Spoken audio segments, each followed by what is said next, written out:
म्हणजे विमान लँड होण्यापूर्वी जे गाव आहे त्या गावाच्या कळसाला विमान घासून गेलं.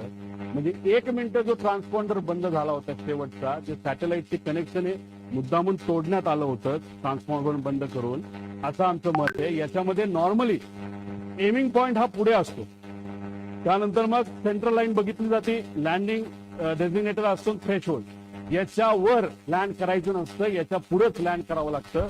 आणि ही जर बारामतीची साईड बघितली, थ्रेशोल्ड इथे आहे.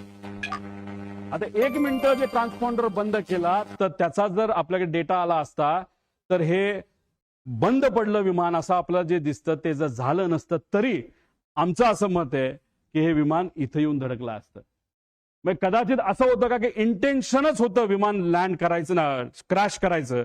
कारण तुम्ही 29ला तुमच्याकडे संधी असताना तुम्ही सारखं सारखं या डोंगराळी भागाकडे का जात होता, आणि जर तुम्ही एवढ्या लो आला होता मग कुठंतरी तुम्ही जर ते तिथं बंद पडलं नसतं, नाही तर ते एका बाजूला गेलं नसतं तर तसंही ते जाऊन विमान तिथं धडकू शकलं असतं, असं आम्हाला त्या ठिकाणी भीती आहे. नाही तर आम्हाला त्याबद्दलची त्या ठिकाणी शंका आहे. म्हणजे थ्रेशोल्डच्या खाली म्हणजे हे अनेक असे प्रश्न, म्हणजे एमिंग पॉइंट हा तो तिथली शेवटची बाजू म्हणजे डोंगराळी बाजूच एमिंग पॉइंट होतं का, असा प्रश्न त्याच्यामध्ये आहे. आणि त्याच्यातच तो पॉइंट समोर येत असताना कदाचित असंही होऊ शकतं, जेव्हा पाठकाला ते कळालं, त्या ज्या मॅडम होत्या त्यांनी कदाचित मग विमान एका बाजूला ओढण्याचा प्रयत्न केला. काय हे जोपर्यंत ब्लॅक बॉक्स आपल्याला मिळत नाही, जोपर्यंत आपल्याला कम्युनिकेशन त्या कॉकपिटमध्ये काय झालं हे जोपर्यंत कळत नाही, जोपर्यंत इक्विपमेंट मुवमेंट तिथे कळत नाही, तोपर्यंत ह्या गोष्टी आपल्याला कळणार नाही.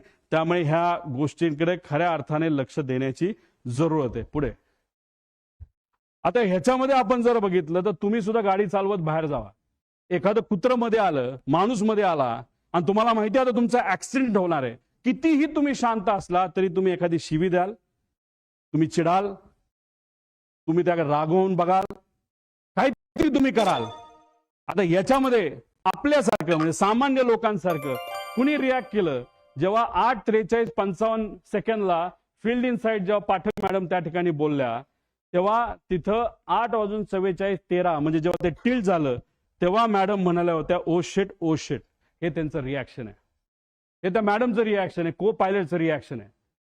पण या पुऱ्या 5 मिनिटांमध्ये जेव्हा तो पीटीटी दाबला गेला होता, त्या पीटीटी जेव्हा दाबलं जातं तेव्हा फक्त को पायलटचा आवाज येत नसतो, पायलटचाही आवाज येत असतो. पायलट जर गाणं गात असेल, काय सुंदर सिनरी आहे, काय झाडं आहेत, काय झुडपं आहेत, असं पायलट बोलला तरी त्या पीटीटी मध्ये तो आवाज रेकॉर्ड होतो. आम्हाला जे कळलंय त्या मेन पायलटचा आवाज कुठेही तिथं येत नव्हता.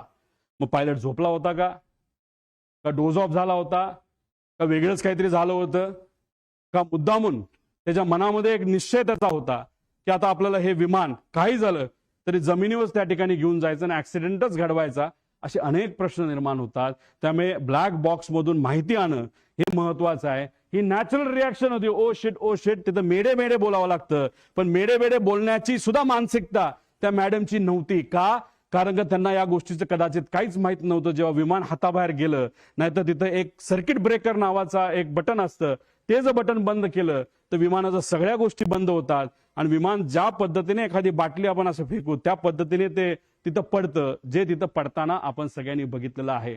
आणि त्यानंतर 11 सेकंद नाही तर 8 सेकंद नंतर हे क्रॅश झालेलं आहे. म्हणजे 8 सेकंदाचा त्याच्यामध्ये गॅप आहे.